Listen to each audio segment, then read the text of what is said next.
प्रधानमंत्री नरेंद्र मोदी ने कहा, सरकार समाज के सभी वर्गों, विशेष रूप से जनजातीय समुदाय के कल्याण के लिए कदम उठा रही है। राष्ट्रपति द्रौपदी मुर्मू ने नौवहन क्षेत्र में जलवायु परिवर्तन की आपदा से निपटने में सक्रिय और त्वरित व्यवस्था बनाने की आवश्यकता पर बल दिया। प्रधानमंत्री कल वीडियो कॉन्फ्रेंस के माध्यम से 51,000 नवनियुक्त कर्मियों को नियुक्ति पत्र सौंपेंगे। एशियाई पैरा खेलों में भारत ने अब तक के सर्वाधिक 25 स्वर्ण, 29 रजत और 45 कांस्य सहित 99 पदक जीते। महिला एशियाई हॉकी चैंपियंस ट्रॉफी आज से रांची में शुरू, भारत तथा थाईलैंड के बीच मुकाबला जारी। आईसीसी क्रिकेट विश्व कप में चेन्नई में पाकिस्तान ने दक्षिण अफ्रीका को 271 रन का लक्ष्य दिया। समाचार संध्या के साथ मैं कनकलता। प्रधानमंत्री नरेंद्र मोदी ने कहा है कि हमारा देश कई महान विभूतियों की जन्मभूमि है, जो स्वयं से ऊपर उठकर सबके कल्याण के लिए प्रतिबद्ध रहे। प्रधानमंत्री आज मध्य प्रदेश के चित्रकूट में समाज सुधारक अरविंद मफतलाल के जन्म शताब्दी वर्ष समारोह में बोल रहे थे। श्री मोदी ने कहा कि संतों की प्रेरणा से सरकार समाज के सभी वर्गों, विशेषकर जनजातीय समुदाय के कल्याण के लिए लगातार कदम उठा रही है। देश जनजातीय समाज के कल्याण के लिए पहली बार इतने व्यापक प्रयास कर रहा है। भगवान बिरसा मुंडा के जन्म दिवस पर देश ने जनजातीय गौरव दिवस की परंपरा शुरू की है। जनजातीय बच्चे अच्छी शिक्षा लेकर देश के विकास में योगदान दें, इसके लिए एकलव्य आवासीय विद्यालय खोले जा रहे हैं। वन संपदा कानून जैसे नीतिगत फैसले भी आदिवासी समाज के अधिकारों को संरक्षण देने का माध्यम बने। प्रधानमंत्री नरेंद्र मोदी ने कहा कि हजारों सालों में दुनिया में कई भाषाएं आई और गईं। पुरानी भाषाओं का स्थान नई भाषाओं ने ले लिया, लेकिन संस्कृत आज भी अक्षुण्ण और अटल है।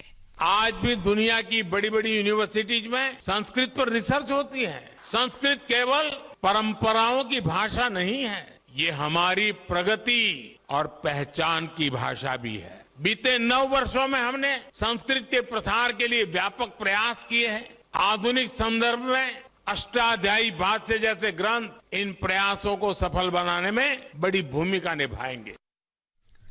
इससे पहले प्रधानमंत्री ने चित्रकूट में जानकी कुंड अस्पताल की नई शाखा का उद्घाटन करते हुए कहा कि इससे लाखों मरीजों को नई जिंदगी मिलेगी। उन्होंने कहा कि आने वाले समय में सदगुरु मेडिसिटी में गरीबों की सेवा के इस संस्कार को नया विस्तार मिलेगा। प्रधानमंत्री ने तुलसी पीठ के जगत गुरु रामानंदाचार्य के साथ 3 पुस्तकों अष्टाध्यायी भाष्य, रामानंदाचार्य चरितम और भगवान श्री कृष्ण की रासलीला का विमोचन भी किया। प्रधानमंत्री नरेंद्र मोदी ने कहा है कि सरकार भारत को 6G प्रौद्योगिकी में अग्रणी बनाने का प्रयास कर रही है। आज नई दिल्ली के भारत मंडपम में भारतीय मोबाइल कांग्रेस की बैठक का शुभारंभ करते हुए श्री मोदी ने कहा कि सरकार प्रत्येक नागरिक तक 5G कनेक्टिविटी पहुंचाने का प्रयास कर रही है।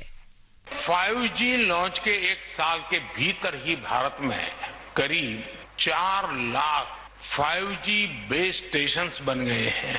इनसे देश के 97% शहरों और 80% से ज्यादा पॉपुलेशन को कवर किया जा रहा है। मीडियन मोबाइल ब्रॉडबैंड उसकी स्पीड करीब 3 गुना बढ़ गई है।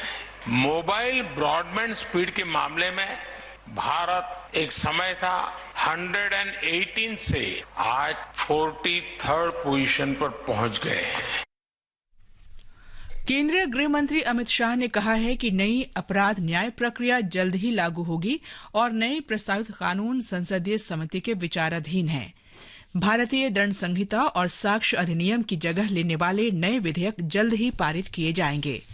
श्री शाह हैदराबाद में सरदार वल्लभ भाई पटेल राष्ट्रीय पुलिस अकादमी में पासिंग आउट परेड के बाद बोल रहे थे। प्रवर्तन निदेशालय ने सार्वजनिक वितरण में भ्रष्टाचार के मामले में पश्चिम बंगाल के मंत्री ज्योतिप्रिया मलिक को कल रात गिरफ्तार किया। श्री मलिक फिलहाल वन संबंधी मामलों के मंत्री हैं। दिल्ली की एक विशेष अदालत ने कथित दिल्ली आबकारी घोटाले से संबंधित मनी लॉन्ड्रिंग मामले में गिरफ्तार आम आदमी पार्टी नेता और सांसद संजय सिंह की न्यायिक हिरासत 10 नवंबर तक बढ़ा दी है। ये समाचार हमारी वेबसाइट newsonair.gov.in/हिंदी और हमारे mobile app news on AIR पर भी उपलब्ध हैं। एक तारीख याद रखना। कौन सी? 31 अक्टूबर 2023। और क्या है 31 अक्टूबर को? सभी टैक्स डिडक्टर्स को 30 सितंबर 2023 को समाप्त हुई तिमाही के लिए 31 अक्टूबर 2023 तक अपना TDS विवरण अवश्य ई-फाइल कराना होगा। और ऐसा न करने पर 200 रूपए प्रतिदिन की लेट फीस और 1 लाख रुपए तक की पेनल्टी लगाई जा सकती है। अपने टैन और पैन का सही विवरण दें तथा TDS और TCS से संबंधित कोई भी ट्रांजैक्शन न होने पर ट्रेसिस पोर्टल को सूचित करें। सभी टैक्स डिडक्टर्स को tdscpc.gov.in पर खुद को पंजीकृत कराना अनिवार्य है। अधिक जानकारी के लिए incometax.gov.in पर लॉग ऑन करें। प्रत्येक आयकर दाता एक राष्ट्र निर्माता। ये आकाशवाणी है। राष्ट्रपति द्रौपदी मुर्मू ने कहा है कि बढ़ते तापमान और समुद्र के स्तर में वृद्धि सहित जलवायु आपदा की चुनौतियों से निपटने के लिए तुरंत उपाय करने की आवश्यकता है। चेन्नई में भारतीय समुद्री विश्वविद्यालय के दीक्षांत समारोह को संबोधित करते हुए राष्ट्रपति ने ये बात कही। One of the gravest challenges of our time is climate catastrophe, which includes rising temperatures and sea levels. The maritime sectors needs to be agile, proactive, and swift in adoption and mitigation of climate change, which is disrupting livelihoods, particularly among vulnerable communities. राष्ट्रपति ने नौवहन क्षेत्र में जलवायु परिवर्तन की आपदा से निपटने में सक्रिय और त्वरित व्यवस्था बनाने की आवश्यकता पर बल दिया ताकि इन क्षेत्रों के समुदायों की आजीविका संकट में न पड़े।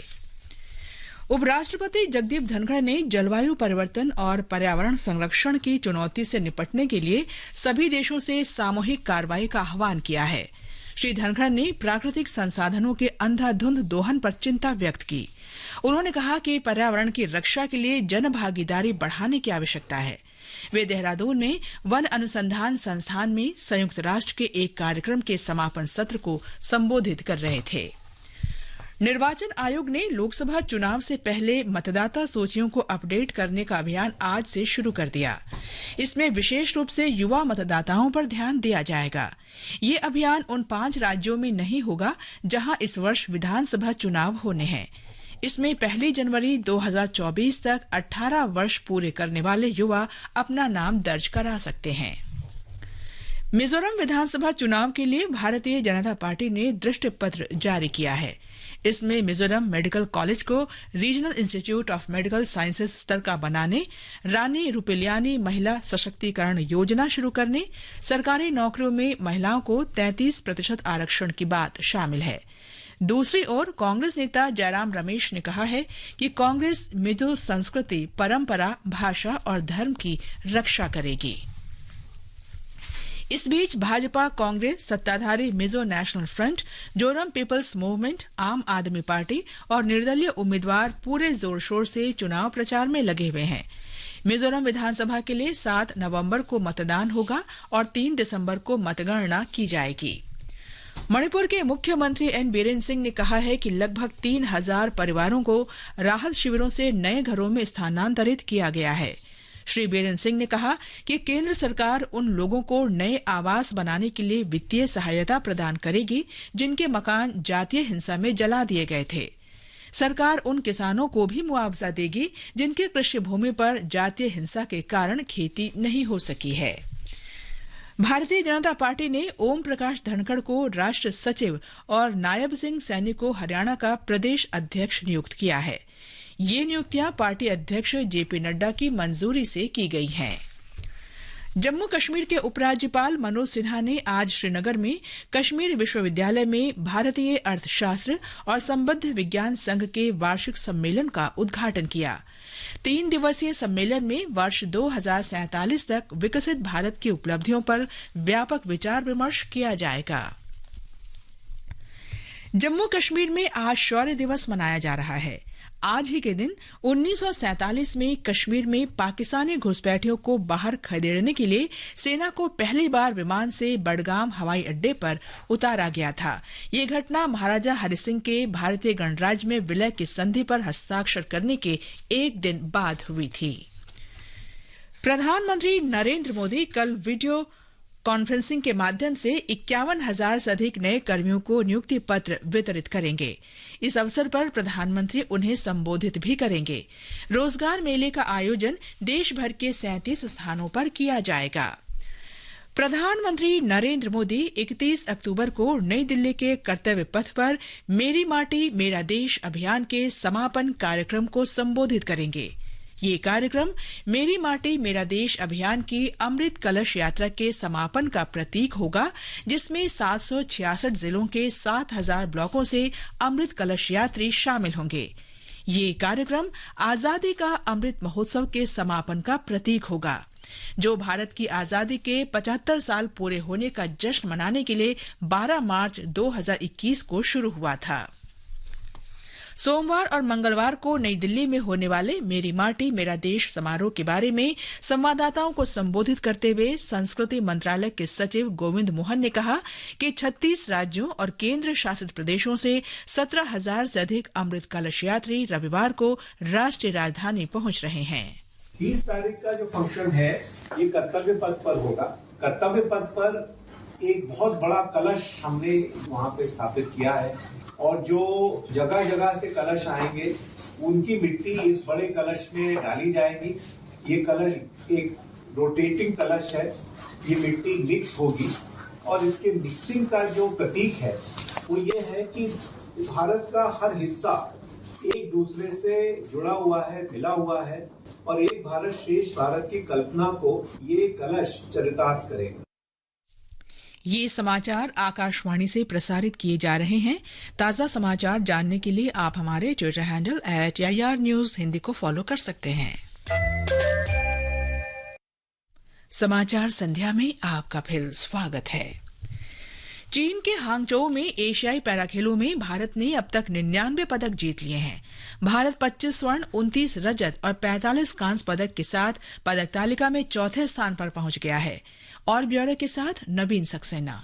चीन के हांगझोउ में एशियाई पैरा खेलों में तीरंदाजी कंपाउंड ओपन इवेंट में आज शीतल देवी ने स्वर्ण पदक जीतकर दिन की शुरुआत की। बैडमिंटन में भारतीय जोड़ी नितेश कुमार और तरुण ने पुरुष डबल्स SL3 SL4 में स्वर्ण पदक जीता। वहीं सुहास यतिराज ने पुरुष सिंगल्स में SL4 वर्ग में स्वर्ण पदक अपने नाम किया। पुरुष बैडमिंटन सिंगल्स की स्पर्धा में भारत ने 2 और पदक जीते। वहीं प्रमोद भगत ने स्वर्ण पदक जीता। बैडमिंटन में ही महिला सिंगल्स SU5 वर्ग में थुल सिमथी ने चीन की खिलाड़ी को हराकर स्वर्ण पदक अपने नाम किया। इससे पहले पुरुषों की 1500 मीटर T38 स्पर्धा में रमन शर्मा ने स्वर्ण पदक जीता। पुरुषों की F4 डिस्कस थ्रो में देवेंद्र कुमार ने स्वर्ण पदक अपने नाम किया। प्रधानमंत्री नरेंद्र मोदी ने पैरा खेलों में सभी पदक विजेताओं के प्रदर्शन की सराहना की है। उन्होंने कहा कि खिलाड़ियों ने अपने दृढ़ संकल्प से ये सफलता हासिल की है। झारखंड के रांची में आज से महिला एशियाई हॉकी चैंपियंस ट्रॉफी की शुरुआत हुई। इस समय भारत का मुकाबला थाईलैंड से हो रहा है। ताजा समाचार मिलने तक पहले हाफ में भारत 1-0 से आगे है। भारत पहली बार महिला एशियाई चैंपियंस ट्रॉफी का आयोजन कर रहा है। आईसीसी क्रिकेट विश्व कप में दक्षिण अफ्रीका ने पाकिस्तान के साथ खेलते हुए जीत के लिए 271 रन के जवाब में ताजा समाचार मिलने तक 31 ओवर में 4 विकेट पर 193 रन बना लिए हैं। इससे पहले चेन्नई के M.A. चिदम्बरम स्टेडियम में टॉस जीतकर पहले बल्लेबाजी करते हुए पाकिस्तान की पूरी टीम 47वें ओवर में 270 रन ही बना सकी।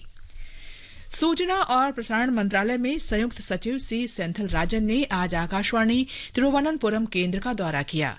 उन्होंने मंत्रालय के तहत विभिन्न मीडिया इकाइयों में स्वच्छता अभियान के तीसरे चरण की गतिविधियों की समीक्षा की। श्री राजन ने आकाशवाणी, दूरदर्शन, प्रेस सूचना ब्यूरो, प्रकाशन विभाग के वरिष्ठ अधिकारियों के साथ एक समीक्षा बैठक भी की। अंत में मुख्य समाचार एक बार फिर। प्रधानमंत्री नरेंद्र मोदी ने कहा, सरकार समाज के सभी वर्गों, विशेष रूप से जनजातीय समुदाय के कल्याण के लिए कदम उठा रही है। राष्ट्रपति द्रौपदी मुर्मू ने नौवहन क्षेत्र में जलवायु परिवर्तन की आपदा से निपटने में सक्रिय और त्वरित व्यवस्था बनाने की आवश्यकता पर बल दिया। प्रधानमंत्री कल वीडियो कॉन्फ्रेंस के माध्यम से 51,000 नवनियुक्त कर्मियों को नियुक्ति पत्र सौंपेंगे। एशियाई पैरा खेलों में भारत ने अब तक के सर्वाधिक 25 स्वर्ण, 29 रजत और 45 कांस्य सहित 99 पदक जीते। महिला एशियाई हॉकी चैंपियंस ट्रॉफी आज से रांची में शुरू और आईसीसी क्रिकेट विश्व कप में चेन्नई में पाकिस्तान ने दक्षिण अफ्रीका को 271 रन का लक्ष्य दिया। इसके साथ ही समाचार संध्या का ये अंक समाप्त हुआ। नमस्कार।